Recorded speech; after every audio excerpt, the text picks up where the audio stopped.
rangkaian term-term di dalam pikiran atau tidak pernah berdiri sendiri. Nah, maksudnya di sini adalah, jadi proposisi itu nggak bisa muncul begitu saja. Proposisi terbentuk dari beberapa istilah tadi atau term, ya, yang dirangkai dalam pikiran kita. Jadi untuk menyusun satu proposisi, kita perlu menggabungkan beberapa pengertian yang sudah ada sebelumnya. Jadi di sini ada observasi empirik. Observasi empirik itu proses pembentukan proposisi terjadi bersamaan dengan observasi empirik. Observasi empirik itu adalah pengamatan berdasarkan pengalaman nyata. Jadi pembentukan proposisi enggak cuma dari pikiran aja, tapi juga dari hasil pengamatan terhadap fakta di dunia. Lalu ada rangkaian term, yaitu pengertian hanya dapat dalam proposisi bukan berdiri sendiri. Jadi pengertian itu adalah maksudnya cuma ada satu istilah itu belum bisa disebut proposisi. Maksudnya pengertian kalau cuma ada satu istilah atau satu term itu bukan disebut proposisi. Karena proposisi itu harus punya hubungan antara dua istilah atau lebih. Jadi istilah itu baru punya makna kalau sudah jadi bagian dari proposisi. Oke, kita balik dulu ke slide sebelumnya. Kan di sini pengertian hanya terdapat dalam proposisi bukan berdiri sendiri. Jadi pengertian rangkaian term ini adalah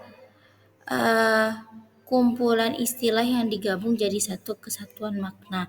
Jadi kayak contohnya semua manusia akan mati. Kita pisahkan jadi dua term, manusia dan akan mati. Kalau dipisah dua-duanya belum jelas maknanya. Nah, itu maksudnya dari rangkaian term itu. Oke. Lalu yang kedua ada inti proposisi, yaitu sifat benar atau salah. Proposisi mengandung pengakuan kebenaran atau kesalahan terhadap suatu fakta. Jadi proposisi itu berisi pengakuan tentang benar atau salahnya suatu pernyataan. Jadi proposisi ini pasti bisa dinilai apakah isinya benar atau salah, ya. Nah, di sini ada kotak pertama yaitu pengakuan. Proposisi menyatakan bahwa suatu hubungan memang benar terjadi. Yaitu maksudnya adalah fakta yang emang benar-benar terjadi. Contohnya air mendidih pada suhu 100 derajat Celcius, dan itu merupakan pengakuan atas suatu fakta yang bisa dibuktikan benar. Lalu ada verifikasi, yaitu proposisi harus mengandung sifat benar atau salah. Artinya proposisi itu harus bisa dibuktikan benar atau salah. Kalau nggak bisa diverifikasi berarti itu bukan proposisi logis. Contohnya hari ini hujan. Itu bisa kita periksa, bisa benar atau bisa salah tergantung kenyataannya hari itu hujan atau tidak. Lalu ada pengertian. Pengertian tidak ada hubungannya dengan benar atau salah. Maksudnya di sini adalah dia ini berbeda dengan proposisi. Pengertian itu nggak bisa dinilai dengan benar atau salah, seperti penjelasan terhadap PPT ini. Jadi maksudnya kayak contohnya meja, air, atau langit itu cuma pengertian, bukan pernyataan. Jadi nggak ada nilai benar atau salahnya. Jadi intinya di sini adalah proposisi itu selalu punya nilai kebenaran, bisa benar atau salah.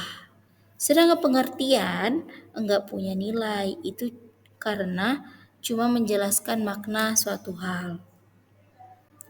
Selanjutnya kita masuk ke dalam jenis proposisi, yaitu ada mutlak dan empirik. Pertama ada proposisi mutlak, yaitu kebenaran yang jelas dengan sendirinya tanpa perlu observasi indera. Contohnya yaitu janda adalah wanita yang pernah kawin. Kebenarannya logis, tidak memerlukan verifikasi empirik. Ya, terus yang kedua ada segala sesuatu itu mempunyai sebab.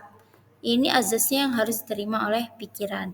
Lalu yang ketiga, bagian itu lebih kecil dari yang dibagi. Ini termasuk prinsip matematika dan logika dasar.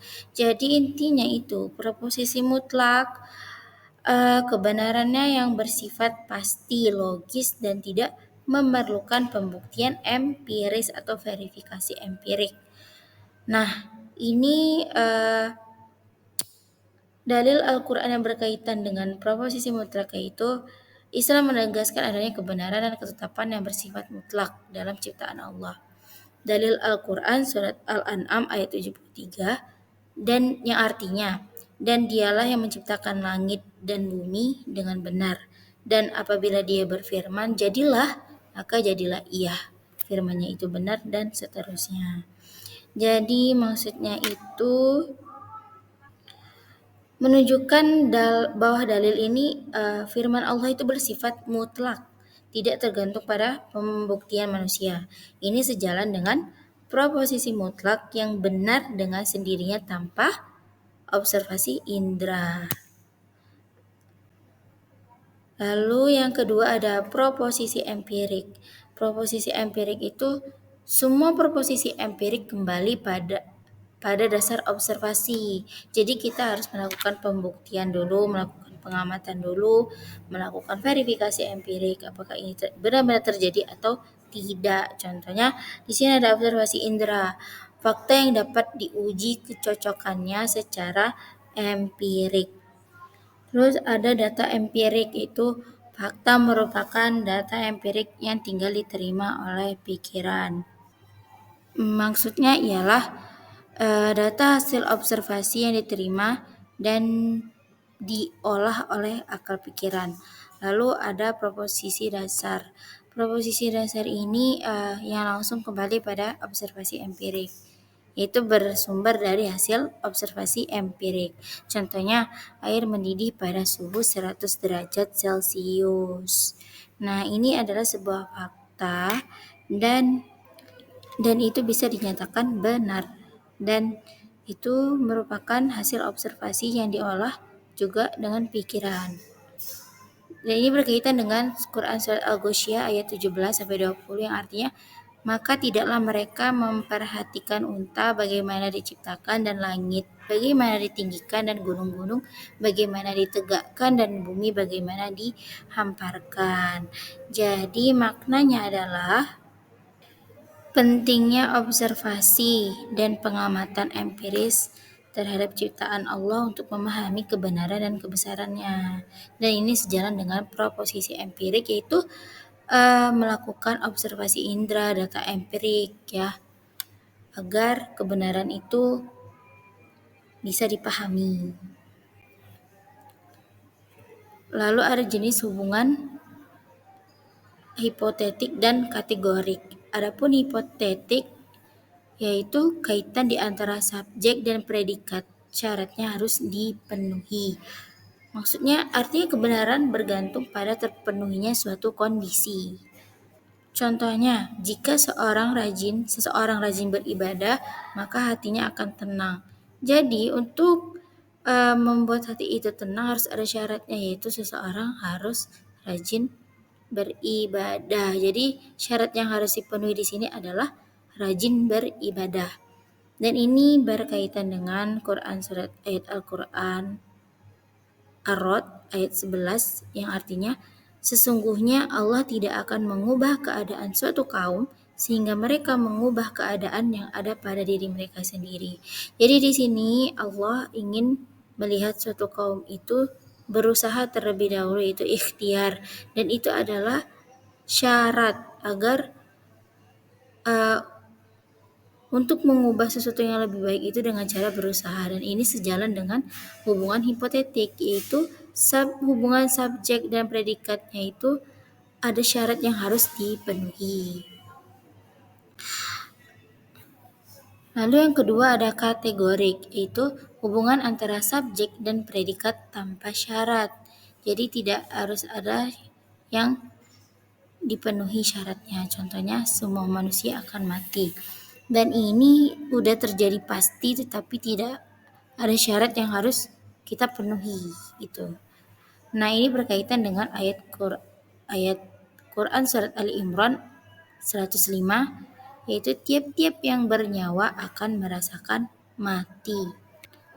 Dan ini bersifat pasti dan tidak bergantung pada kondisi apapun atau tidak ada syarat apapun. Lalu ini ada kaitan proposisi dan kalimat berita. Nah, di kotak pertama ini ada kalimat berita menyatakan adanya kaitan subjek dan predikat dapat benar atau salah. Jadi maksudnya itu menyatakan hubungan subjek predikat yang bisa dinilai benar atau salah. Contohnya Allah Maha segala sesuatu. Lalu ada kalimat perintah. Nah, ini menuntut hubungan subjek dan predikat. Maksudnya adalah yaitu menuntut agar sesuatu itu dilakukan, tidak dapat dinilai benar ataupun salah, dan ini bukan proposisi. Contohnya, dirikanlah sholat. Dirikanlah sholat adalah kalimat perintah yang tidak dapat dinilai benar atau salah karena itu bersifat menuntut. Nah, yang kotak terakhir adalah kalimat tanya, yaitu masih mencari hubungan antara subjek dan predikat. Nah, ini bukan proposisi karena dia belum pasti. Contohnya, apakah kamu tidak berpikir? Nah, itu maksudnya apa? Dia masih mencari antara hubungan subjek dengan predikat dan ini bukan termasuk proposisi. Oke, terima kasih. Itulah akhir dari presentasi yang dapat saya sampaikan. Semoga apa yang saya sampaikan di materi presentasi tentang proposisi dapat bermanfaat bagi kita semua. Sekian dari saya. Wassalamualaikum warahmatullahi wabarakatuh.